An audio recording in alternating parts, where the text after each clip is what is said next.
If you've watched enough of my videos, you've probably heard me mention that there are two different types of bunny hops, the American bunny hop and the English bunny hop. These are just names that other people have come up with to help distinguish between the two ways you can bunny hop. The American bunny hop is sometimes called the J hop or pro hop. This is the bunny hop that most people are often referring to. It's when your front wheel comes off the ground before your back wheel. The other way to bunny hop is the English bunny hop. As the name implies, the English bunny hop is the wrong way to bunny hop. But in all seriousness, the English bunny hop simply refers to the fact that both wheels come off the ground at the same time. That being said, some people will simply refer to the English bunny hop as just hopping. Either way, don't let yourself get too caught up with the names. It's simply a way to differentiate between the two types of bunny hops when talking about them.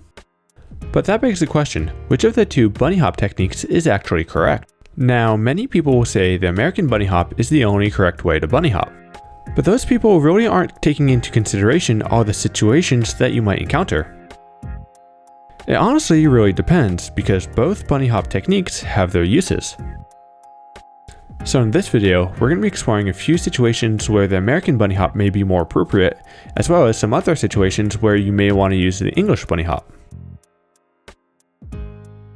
I want to preface this. Since I use the American bunny hop more often, I found that forcing myself to do the English bunny hop in certain situations to be rather awkward, and that's why sometimes my English bunny hop may resemble more of an American bunny hop in those situations. This first situation that you might encounter is jumping over something such as a log. Here, an American bunny hop is more appropriate. You can jump over a small log using the English bunny hop, however, it requires more energy and you may have to be traveling quicker. In this situation, we're going to be jumping over an object sideways.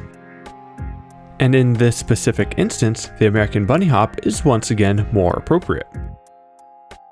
The English bunny hop required more energy to accomplish the same task. Sometimes we will encounter small ledges that we need to get onto. Provided that we have enough entry speed, the American bunny hop will be more useful here. If I were to have used the English bunny hop in the same situation, it's likely that one of my wheels would have cased the ledge. Okay, now let's take a look at the same ledge, but say in this situation there isn't enough room for a full bike length to land comfortably. Sometimes there might be another root, ledge, or rock in the way. If we were traveling fast enough, we could potentially use the American bunny hop to gap everything in one single move.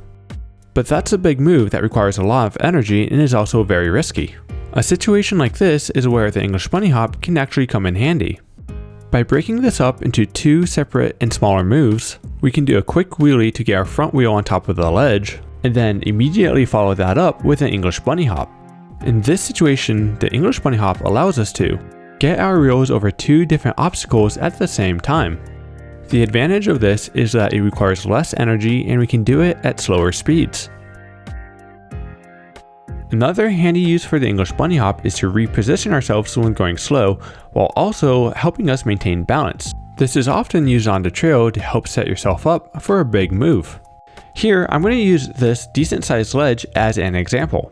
I want to be able to get the height necessary to climb up it using the English bunny hop. The American bunny hop allows us to jump much higher and onto the ledge. However, when dismounting to the side from a stop, we can use the English bunny hop to reposition ourselves on the ledge and then dismount softly.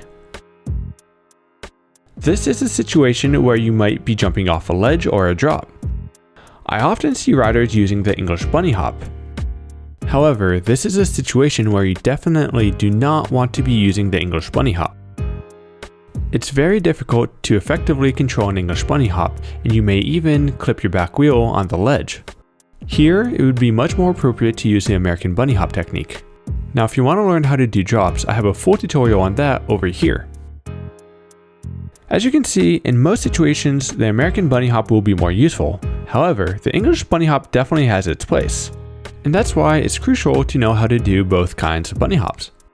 Now, I definitely missed a few situations, and if I did, let me know what I missed in the comments below.